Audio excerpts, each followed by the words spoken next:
Let's start with the idea of camaraderie or friendship. I'm wondering, Eli, as you think about this partnership with Steve and Drew and Austin, what was it about them that made you say, you know what, these are people that I want to work with?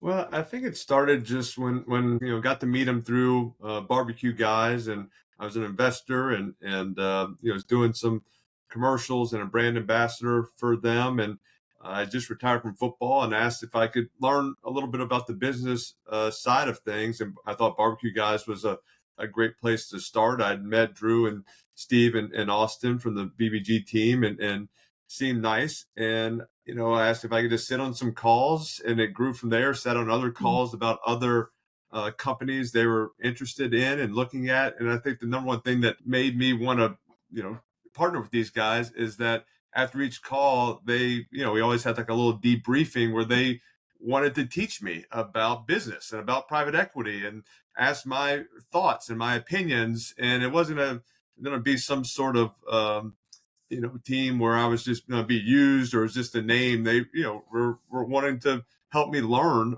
so much about the business and about, just how to look at things. And so I think that's what sparked, my interest. I said, these are people that I want to work with. They're good people. They care about, what I'm thinking or, my progress as I learn this business and learn a little bit about private equity. And, it just grew from there. Mm. Steve, what about you? What about Eli made you think, you know what, here's a guy I think I would want to partner with? It was very organic, the whole process of it. And as Eli mentioned, we had invested in this company called Barbecue Guys, and we reached out, to the Manning's family's financial advisor, who are tough customers. Hey, are you interested in the investment? And they looked at the investment and they decided to invest in the company. We weren't looking to we want to have some famous person involved in our group. It didn't evolve that way.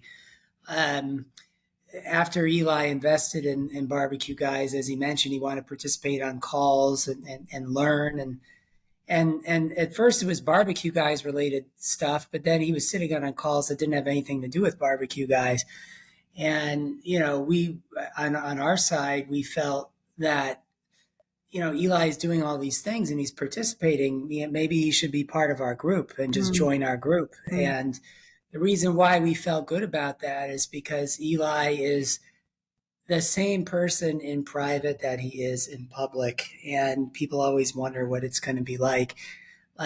He's a kind person. I mean, I've seen him do so many things without the fanfare and whatever. He fits. That's what we want, for the people we work with, no matter who it is. We want them to be people who are kind and people we want to be around. And so it was very organic. It's like Eli was participating in these things and it just felt right to us. And he was very humble, notwithstanding all the accomplishments. So we said, hey, do you want to come on board? And he did, I think, 2.5 years ago. And it's just been great because we fit together very well. Yeah. And they never laughed at me when, like, in my first, some of the early questions about, what is this word EBITDA that I heard y'all say 27 times in the first meeting. And, they didn't like, oh, this is annoying. This guy's asking too many questions. They, they just were they seemed excited to help me and teach me. EBITDA,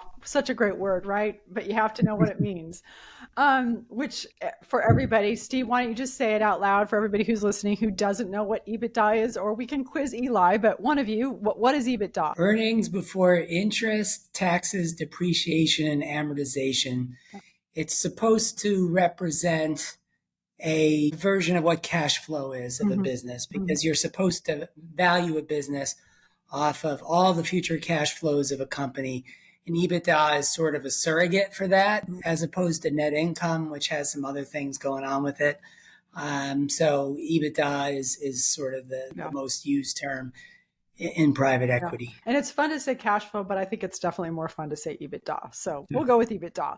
All right. So you just said something I think important, Eli, where you said, there was this opportunity to learn and they didn't laugh at you. And I think that is something You said it a little tongue in cheek, but I think it's a really important quality when we're going into a new situation and we're working with people, of making it safe for people to learn and to grow. And one of the things, Steve, you've talked about consistently is that you have a different approach to private equity.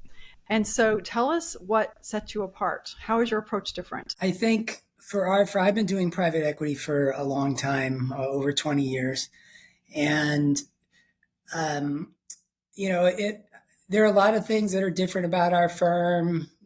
We're really strong in marketing. We're great at business development. We're great in sports. We have a lot of contacts there. And of course we have, Eli, future Hall of Fame quarterback, 2-time Super Bowl MVP. But I think the thing that I'm honestly most excited and most different about our firm is that private equity, it doesn't have a great reputation. People think of private equity, they tend to think of people who come in and they're going to bleed a company and anything to make a buck and sort of without morality and all that. And I just don't want to live my life that way. And none of the people in our firm want to live our lives that way. And frankly, we don't think it's good business either. Anybody who works at a company, anybody who started a company, runs a company, it should be obvious the most important thing in the company are the people that work at the company. Like, they're more important than spreadsheet entries. And yet private equity generally doesn't act that way. Private equity, the employees tend to be invisible. They're spreadsheet entries. That's not what a great company is. That's not how great cultures are built, how great companies are built. So our firm really starts with that just very basic recognition that it starts with the people. How happy are the people working in your company? How empowered do they feel? How much do they want to stay working at your company? How engaged are they? Like, these are critical questions, and private equity doesn't focus on. So we focus a lot on those things at our firm. It's really the cornerstone of what our firm is. And it's something we can be proud of. We think it's better business. We think it's 21st century. It's not like 19th century economics. But it's a better way to live. We're just happy. We feel like we can have purpose in our job. Yeah. Can you give us a quick example and or talk a little bit about some of the things you're doing, whether it's share the gains or share the growth? What are some things that you're doing to really, so you're focused on the people, but what are some specific actions that you're taking that say, yes, people are important? Because a lot of people say people are important, but you're doing some specific things that really reinforce and are putting your money where your mouth is. I appreciate that. And I'll say early innings, we're in the early innings. We really want to disrupt private equity with our approach, our more people-centric approach. And you're certainly correct that you can't just sound nice with what you're talking about. You have to do real things. Otherwise, people see through it, and then you really have nothing that you should be proud about. So we have a program called Share the Gains, which is the only one of its kind in the world of private equity, to our knowledge, where the way we get paid is we get paid what's called carried interest, which is a percentage of our investors' profit. We raise money from our investors. We buy a company. If our investors do well in the deal, we get a piece of what they get. That's called carried interest. So we take 10% of our piece and we give it to the rank and file employees at our portfolio companies. So every single person at a BVG portfolio company gets skin in the game, and it's coming directly out of our pockets through the carried interest. So that's share the gains. Whitney, you mentioned share the growth, which you're involved in, which is coaching and training for not just senior management, but democratizing it, bringing it to more of the people in the company. It works. It's good. It's good for productivity. It makes people work better. And it also shows people that you care about them as individuals, that you're willing to spend, and we do our own money with our carried interest to support that, the Share the Growth program, that coaching program. We recently, in fact, this week, next Monday, we have Lauren Sirota joining our company, who is currently the chief people analytics officer at Patagonia, which is a great culture company. And we can talk more about that later, but like, we're in the early innings of focusing on culture, and P just doesn't do that. And we think it's a great opportunity to revolutionize an industry that's been doing the same thing for a long time. Congratulations. That's a great get. All right. So speaking of culture, then let's talk a little bit. You two have been around a lot of corporate cultures, whether that's in the boardroom, the MetLife Stadium. Would love to hear from you both. And let's start with you, Eli. What do you look for in a great working culture? What are some indicators that you say, this is a place I want to be. These are people that I want to work with. What do you look for? Well, man, I think a big draw to me to BVG was hearing about their commitment to the culture and commitment to the people and share the gains. During this, the process of after I retired and talking with several companies and just trying to learn about business and different opportunities that I might have, whether it's from venture to private equity to learning about hedge funds, and talked to a ton of people.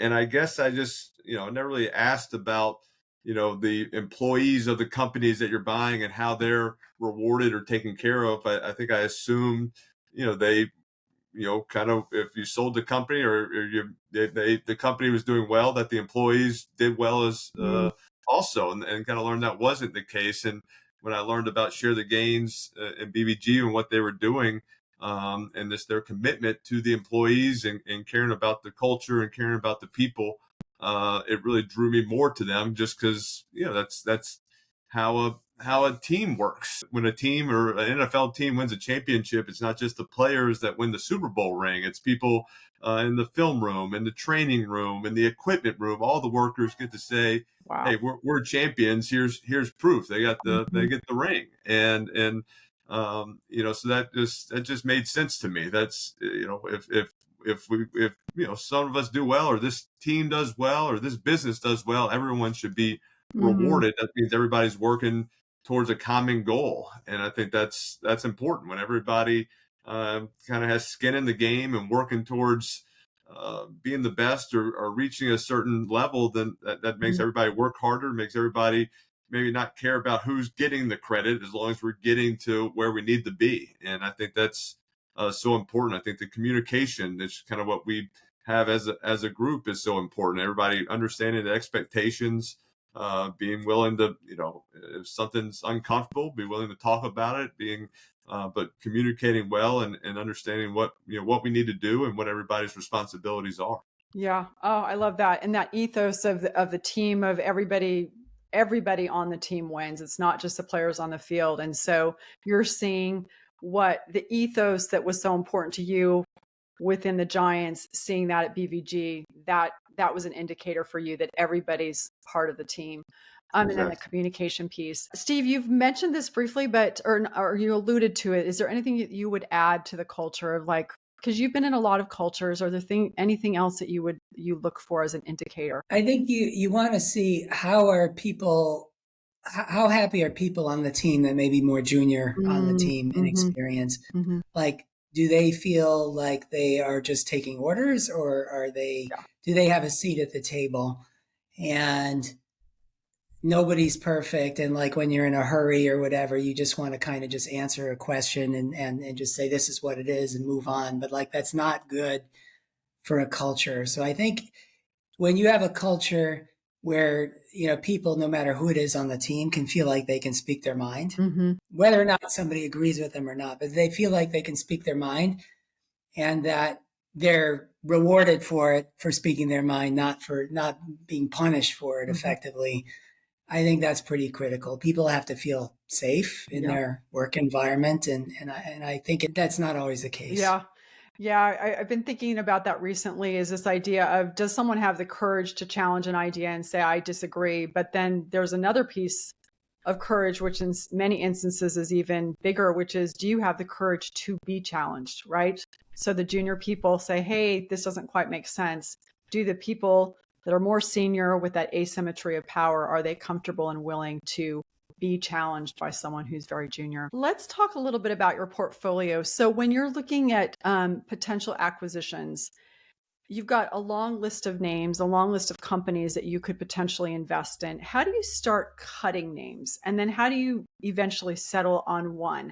And would love to hear from the perspective of both of you, actually. Eli, do you want to go first? Yeah. You want me to do it first? I think you go first. Okay. So I'd say first of all, there is no magic list of names. There's not? Okay. Would, Oh, sure. yeah, we go at it different ways Mm-hmm. to try to find the companies.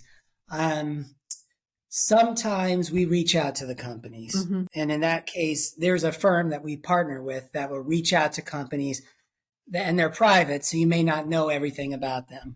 But you'll reach out to them through that firm and say, we're interested in your company. Would you be interested in having a conversation with us? So that's one way to go. You go direct to the company. Another way is more opportunistic in the sense that we're out there networking. People have a general idea of what we're interested in. They come to us with a deal. And hey, are you interested in this deal or not?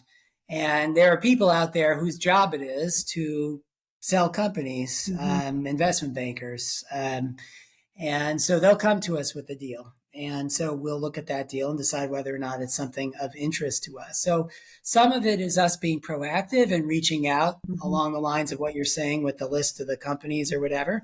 And some of it's more reactive, and they know we're here. And are you interested in taking a look at this? Great. So it's sort of a combination of things. And we've done deals of both those types. Okay. So how do you start cutting? Let me phrase the question a different way. What are one or two things, and I'll ask both of you this, is what are one or two things that must be present in order for you to say, okay, I'm going to continue to look at this company? Or what are one or two things that you say, oh yeah, no way, not doing it, don't touch it? Eli, let's ask Eli first. Well, what comes up for you? Yeah, for the starting point, we're looking at companies that have $10 million of EBITDA. So we want companies that are existing. They have been around for a little bit. They are producing revenue and income and have a little success, but we feel that there's a lot of room for growth and for our involvement and bringing kind of some marketing and bringing some of our business kind of administration executives that we can grow it and make it better, make it stronger. And so I'd say we're not looking for venture. We're not looking for startups. That's not what we're looking for. So I think that's kind of the starting place and the starting point right there. If it doesn't have that 10 million of EBITDA, then it's kind of, we're not going to waste the time and looking at something that we don't, doesn't have a good starting point. Yeah. Okay. Love it. Steve, what would you add? Like, for example, management. Are there certain flags for you of okay, yeah, this is a manager, this is a CEO, we want it back, or yeah, this isn't going to work? Yes, for sure. Very hard. That's, in my opinion, the hardest part of the job. It's very hard.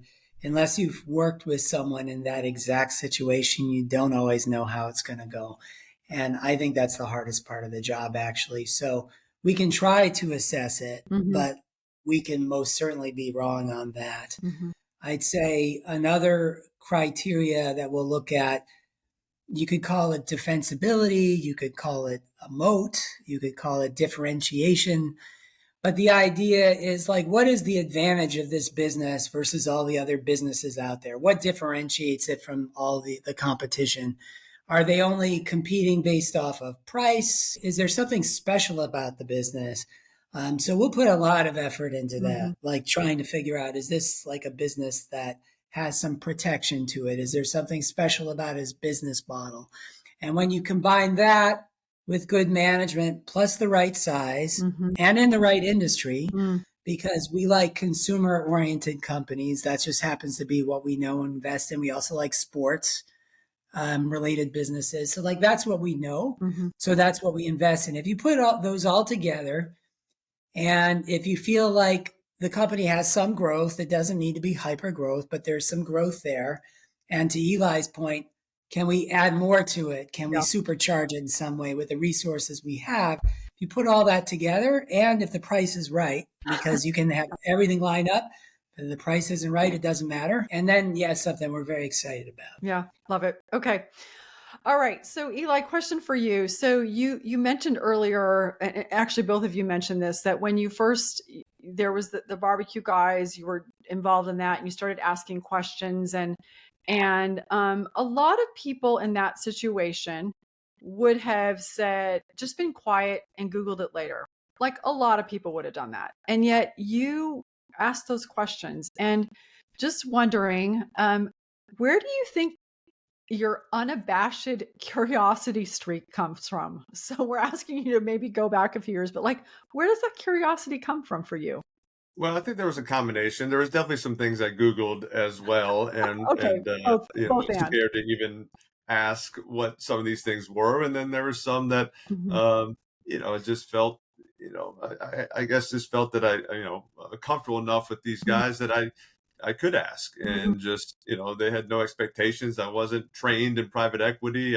mhm, They knew what I've been doing the previous 17 years of my life, and mhm, had other things going on, and so but I think one thing I learned in football or in sports is that I was never shy about asking a question. To say what is stopping a coach or saying what does that mean? I don't understand what you're saying, and I think that's kind of goes back to the communication piece. If yeah. he's saying something, I don't know what it means. How can I go out there and perform at my best? And Mhm, so the mhm, same with business. If I'm want to learn about a business, yet I don't know what they're saying or what some of these words mean or the acronyms mean, like all these things. I got us this, hey, hold on, hey, what does that mean, real quick? All right, they yeah. they say it out, and usually if we're in, obviously if we're in a meeting with a new company or something going on, I do stay quiet and don't Mhm, ask the questions right then unless there's something very specific to that company that I want to know. But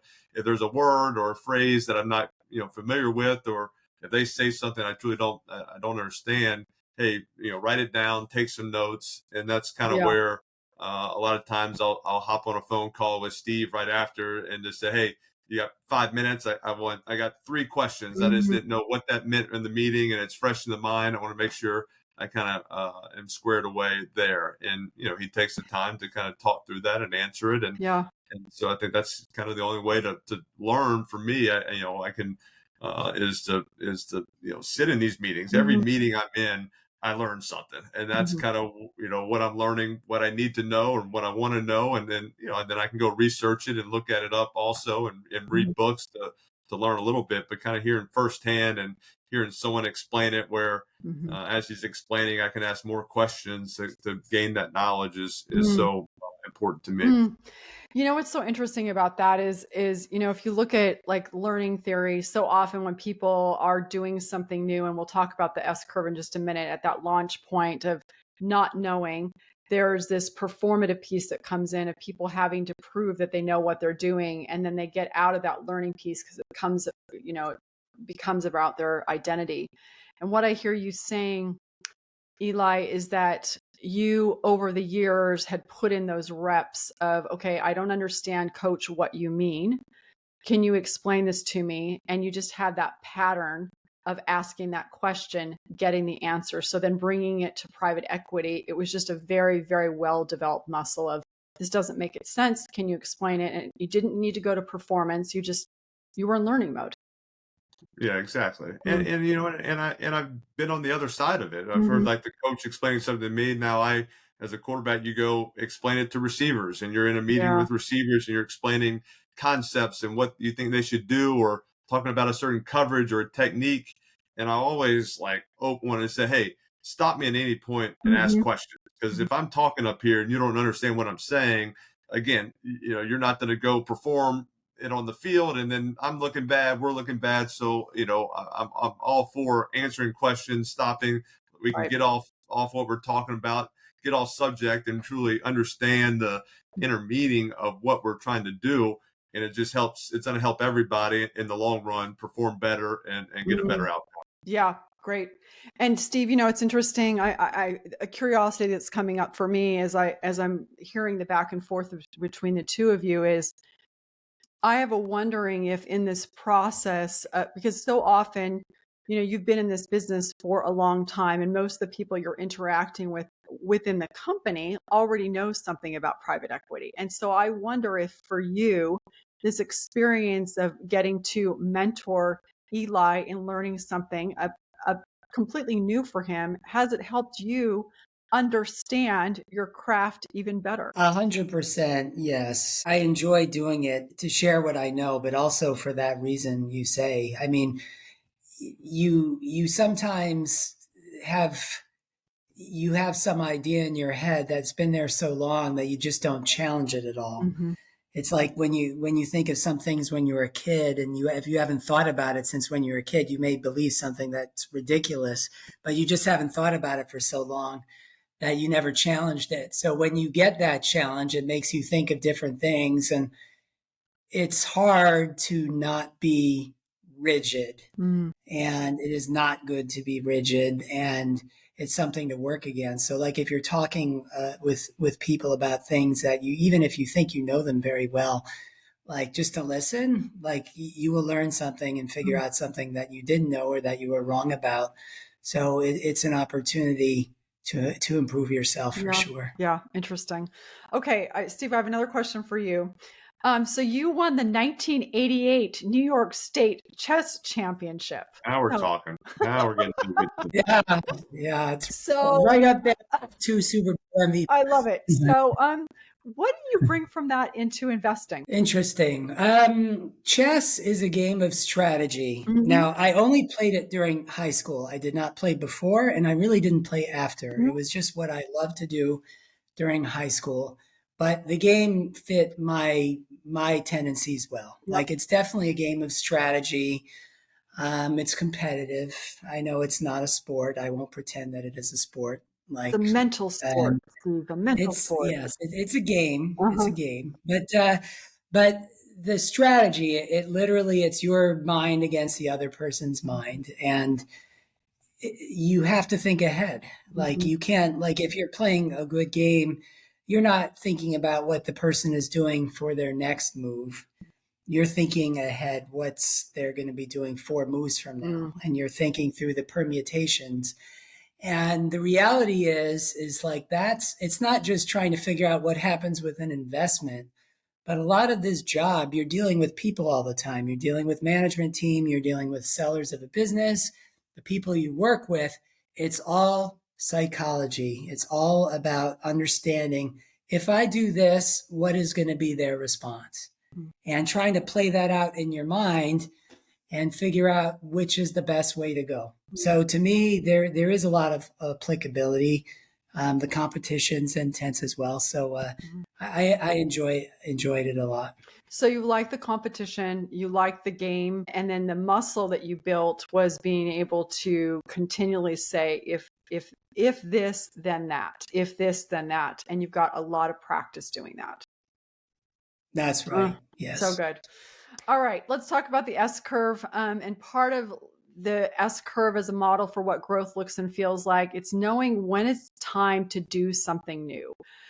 So, Eli, you're inducted into the Giants Ring of Honor that very next morning. Do you remember what you were thinking? How did you navigate that in between space? And also, how did you know it was time for you to do something new? Well, I mean, I knew, when it came to football, I knew my time was up. It was the hits were getting harder. It was harder to overcome injuries and getting banged up, and guys were getting faster, and I'm getting slower, and so I was at peace with it. I knew it was time. I think a lot of people in sports kind of get retired instead Mhm. of retiring, and so Mhm. they're bitter at the game. They can't watch the game because they look at someone else playing their position, and they're saying, well, I'm better than that guy, I should be out there. And I didn't have that. I was said, you know what, I did it as long as I could do it, and worked extremely hard at it. I gave everything to the game, and now it's time to move on, Mhm. and to whatever that might be. And I really didn't, when I was playing, I didn't have a plan B. I knew that I had to give all my time and all my energy to Mhm. working on my craft to have a chance to be successful. If I was gave time to doing something else or planning for life after football, then I would get retired Yeah. sooner than I wanted to, and, Yeah. and so and that was kind of the quest, and I enjoyed it. I was looking forward to really just taking the game plan was to take 1 year off, and Mhm. not jump into something. I knew the worst thing I could do when I retired from football is all of a sudden 2 months later jumping into something because it was the first offer, and then realizing, Mhm. hey, I don't like what I'm doing. Why am I doing this? I'd rather be doing something else. I'd rather be spending time with my family. I'd rather be doing something, something completely different. And so I really did take 1 year off and just talk to a lot of people. Got to learn different types of business, and sit in calls with lots of different people, whether it's in sports, whether it's in business, and in a combination. And a few things popped up that I could do, whether it's doing Monday Night Football with Peyton, which I love doing. It kept me involved in the game of football, but didn't require so much time, or all year long, or just someplace I had to be besides Monday nights at 8 o'clock to call the games, and it allowed me to venture into other worlds. Mhm. And so that's why I think it was wanting learning to learn business. It was not, I never knew that I would possibly join a private equity group or any group. I was just really kind of wanting to learn about business in case one day I wanted to start a business. I wouldn't even know where to start and Yeah. how to do it. And so it just kind of started very, innocent, and just, Mhm. listening and learning, and asking questions, and just kind of grew, um, really Yeah. like the people I was sitting with. And so that's kind of how it all came to be. So, what's really interesting hearing you share that is that so we had Annie Duke on the podcast a couple years ago, and she's won millions of dollars as a poker player. And one of the things she talked about is that people really struggle to know when to quit. And no one ever actually quits something, or hardly ever quits something too early. And I'm also remembering a conversation that I had with Apollo Ono on this podcast, and how difficult the identity shift was when he left skating. So hearing you talk about that, you just knew that it was time. It's very refreshing.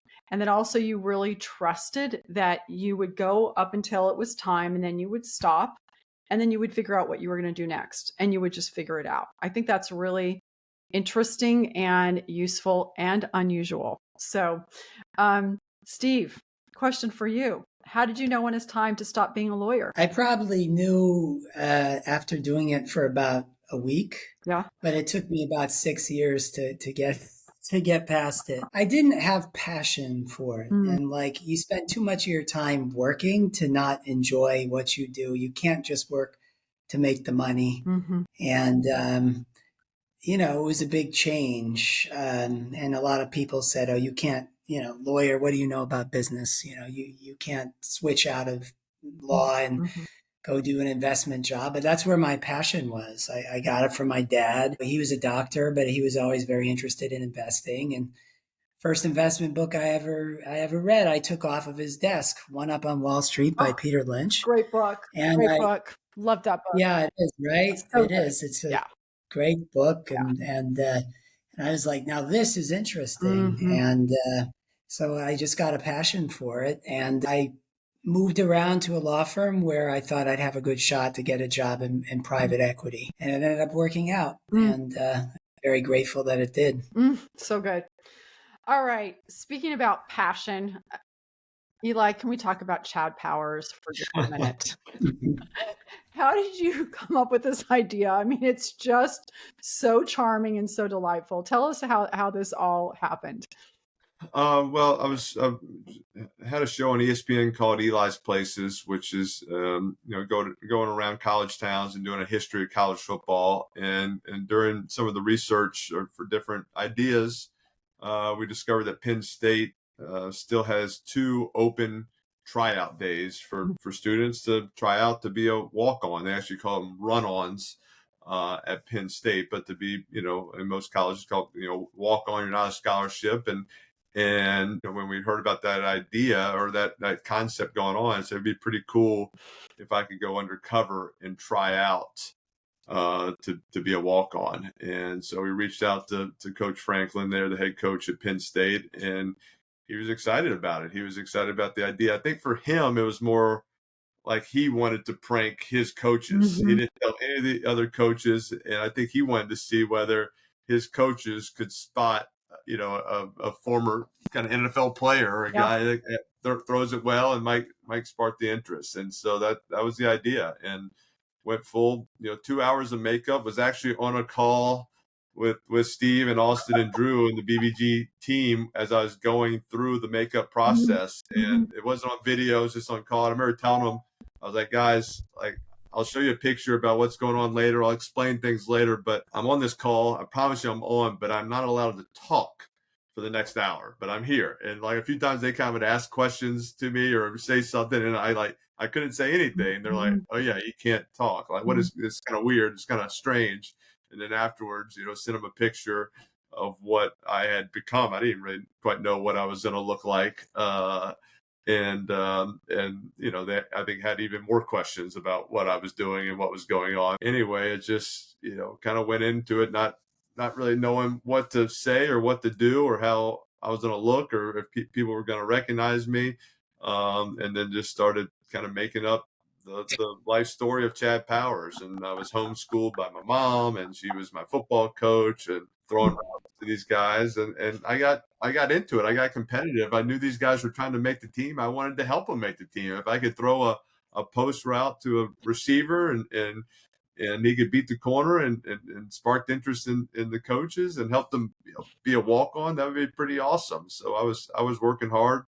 And now Chad is just it went viral, I guess, and now it's been signed on to Hulu, bought it, and it's going to be a scripted series. And Glenn Really? Powell is playing Chad, and yeah, they're going to start filming this summer, and it's continue. It's on its own world now. I'm no longer Chad though. I'm kind of was Chad, and now Yeah. the real actor's taking over. Who did you say is playing you?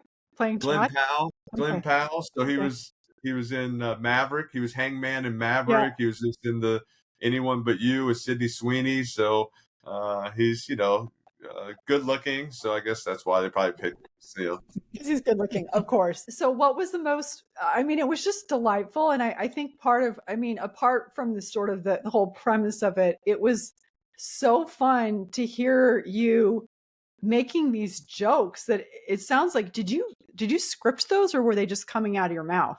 No, it was hard to script anything, Yeah, just because you just didn't know. yeah. I didn't really know what I was getting into. I didn't know what the format was or what they were going to ask me to do, and who was going to be out there, how many quarterbacks, how many receivers, what the drills were. So I really at first I wanted to be very quiet and Mhm. just blend in. I was really worried about this 40-yard dash though because I knew that was going to be early on, and it's like I can't pull a hamstring. If I pull a hamstring in the 40-yard dash, I can't compete in the throwing. Mhm. Like that's not going to be funny. I had to get to the throwing part. That's where all of a sudden I was going to look very different than any you know high school, college kid trying to Yeah. walk on a football team. I was going to throw it much better than them, and so so even though I'm and that's where I'm saying think fast, run fast. And I'm saying that as I'm running the 40, but really the whole time I'm thinking, don't pull a hamstring, don't pull a hamstring. Then I just kind of, at that point freed up and started talking with the coaches and started,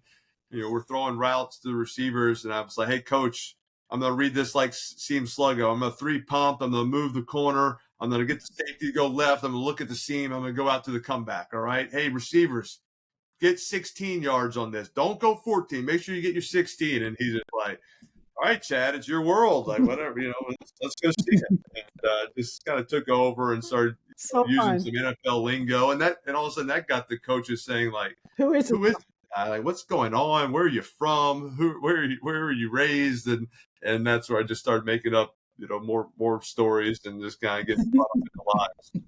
Okay, well, we will definitely include a link to the clip because it's absolutely hilarious.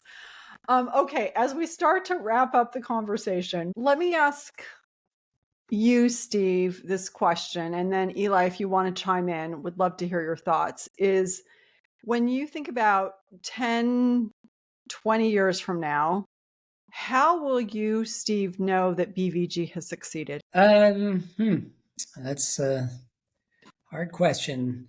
I'd say I would love to see a world where private equity is kinder than it is today, Mm-hmm.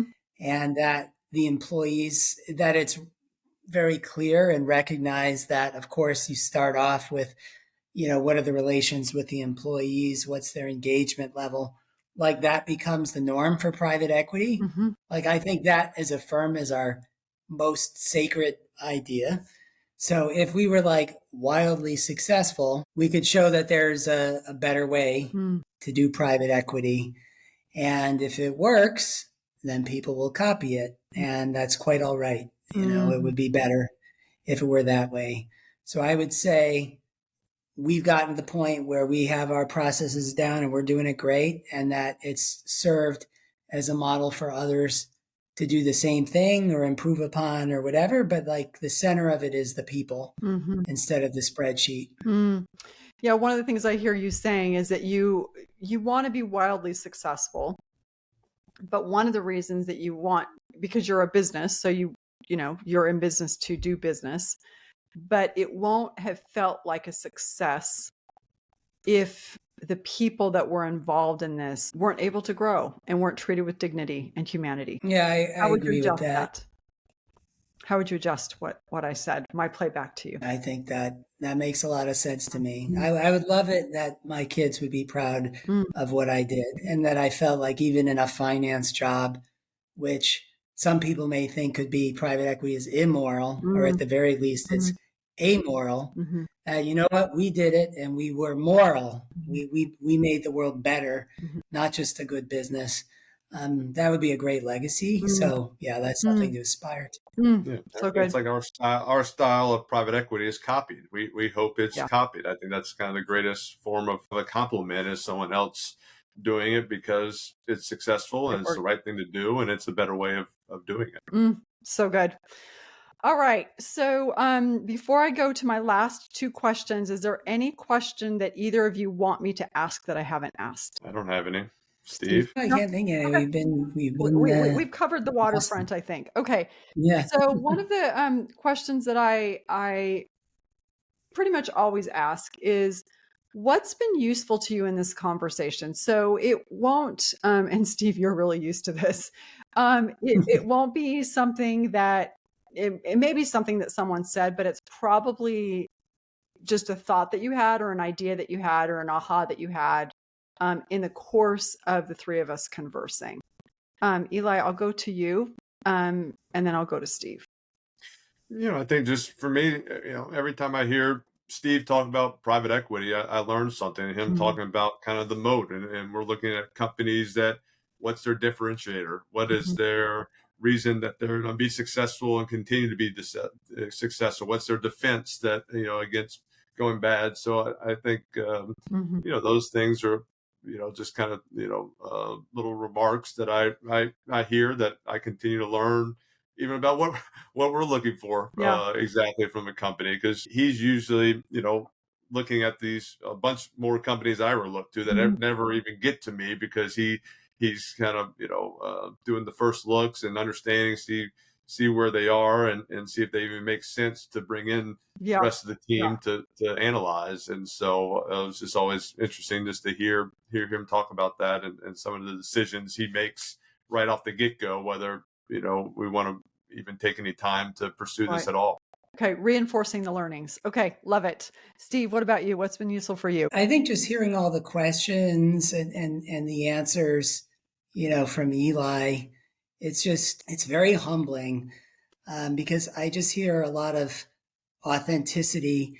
And, we're talking about a business, and a business that so far we've been fortunate to do well. But I just love the fact that there are all these like ethical values, moral values that are integrated into what we're talking about. So the fact that I can be on this podcast and listen to these questions and answer some of them and listen to Eli's answers, it's just a great feeling. It's a feeling like we're on the right path. And it's just a great validation that, we'll just keep working, because obviously there's a ton of hard work that goes into all these things. And but it feels good once in a while to feel like, we're on the right path. So good. All right. Final thoughts. Eli, closing remarks, anything you want to say? Thank you. Thank you for Whitney for having us on and letting us talk a little bit about what we're doing and trying to make private equity better. I know I've enjoyed these last 2.5 years of learning. Every day I think it's you have an opportunity to learn something, and I know every time I talk with Steve, I definitely learn something. Oh, so Thanks for good. bringing us together. Absolutely. And Steve, you get the Well, thank you. It was great to be on and to answer the great questions and listen to the answers, from Eli and the back and forth with you and Eli on these things. It's just a gift. It's a gift. And I think that if there's one thing I would share with anybody, particularly young people, but even if you're not, it's like, make sure you're living your life and doing what you are passionate about. And of course, there are compromises that have to be made. Everyone has to put food on the table. But as much as you can, pursue something that you're excited about and that engages you. You spend too much of your life, and the sands of time are always, they're always flowing away. And you need to make the most of it. And every day is a gift. And I think that's the thing that I would want to share with everyone is just take your passion as much as you can, pursue your passion. Do it if at all possible and as much as possible. And sooner. So if you're thinking about quitting being a lawyer, don't take 6 years is what you're saying. Yeah, I wasn't ready for it, but 100%. Be courageous, right, like Eli behind the huddle in the Super Bowl. All right, Eli, Steve, thank you so much. It's been a delight. Thank you, Whitney. Thank you, Whitney.